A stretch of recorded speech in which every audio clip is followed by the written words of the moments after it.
Now I want to present you with a concept that I haven't seen on YouTube before, and I think is quite new. And I call it Brawlers and Kiters. Now what is a Brawler and what is a Kiter? Now a Brawler, for example, is somebody who just charges into the enemy ball, of course not stupidly, but who's basically always on the front line and almost never retreats. Brawlers are people who don't really care about how good they trade, they just go in and they want to fight. And Kiters are people who go way more back and forth, who always stay on the edge of the ball, and who basically try to maximize their trades at all times. Now I'm sure some of you have always wondered why certain commanders, like Zuge, work perfectly fine for some people and they get lots of KP with it, but other people just can't get them to work well and they always trade bad with these type of commanders. And the reason for that is simply their playstyle. If you want to play someone like Zuge, you have to have a kiting playstyle. You cannot have a brawler playstyle.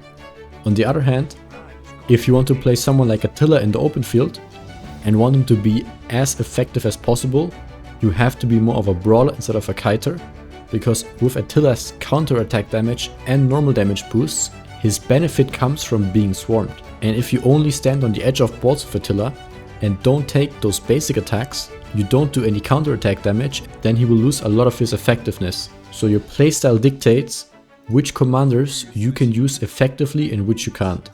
Now of course, if you're more of a brawler and you don't really get value from Zuge, it doesn't make him a bad commander in general.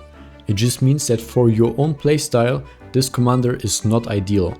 Now of course there is a perfect way to play this game. There's the perfect gear set, mathematically there's the perfect way to fight with stacking your marches.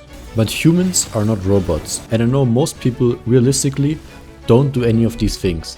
They just play the game however they want it by their own rules. And if you notice yourself in your own gameplay that you're more of a brawler, that you're more of a kiter, you can use the tips I'm going to tell you to your advantage. Now I believe this is a very new concept, not many people have talked about this, so take everything I say with a grain of salt. But if you think about it, if you prefer damage over health, the prime example is the flag slot on QSH, because you can't run balanced on this because of this 80% rage mechanic. Most people run either Defiant or Assertive. Almost all math, as far as I know, from people in Rise of Kingdoms, always assume one-to-one trades. But one-to-one trades are not the reality for most people.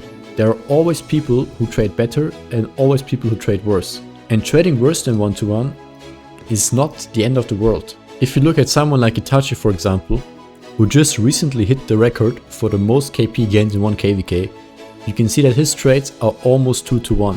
And I believe that Akanada's trades, who had the record before him, were also about 2-to-1. So these people were basically guaranteed to trade positive. Wouldn't it be better for them? Wouldn't you put twice the value on a damage stat than of a defensive stat? Because if you trade 2-to-1, you do twice the damage you take. Now of course this is not as simple, because if you take less damage, you keep more units and you're capable of doing more damage. But then you can also say the other perspective, if you do more damage, the enemies will have less units to damage you back, and then you need less defenses in return. Doing math on this is practically impossible, because in a real ball fight there's hundreds of variables that you can't calculate for. But I believe this to be the case, that if you trade positive consistently, that you would prefer damage dealing stuff over defensive stuff. And on the other hand, if you trade negative consistently, and that's just your playstyle and you don't want to change it, then you should prefer defensive stuff over damage dealing stuff. And you should also prefer commanders which are more of the brawler type, like Attila for example, over other commanders like Zuge, because if you face tank balls, you will have infinitely more value from someone like Attila than from someone like Zuge. Of course there are commanders that in the middle, like QSH. QSH is tanky as shit and he does a ton of damage. Here you have both sides of the coin, which is why he's also such a great commander. Everybody can use him and everybody can get value from him. You don't need a specific playstyle to get value from QSH, apart from his, of course, broken kit. So what I would urge you to do is to really think about your own playstyle and if you're more of a brawler or a kiter. Because I can show you in my own KVK with the attack point leaderboard, some people are really close or even beyond the 2-to-1. Like you can see some ratios are very heavily in favor of the heal point. Some people heal way more than they kill. and some people kill more than they heal. And this of course makes sense because for every person trading positive, there's a person trading negative, because the average trades of everybody in the KVK is 1. So if you trade over 1 in the KVK, there's somebody out there who trades negative.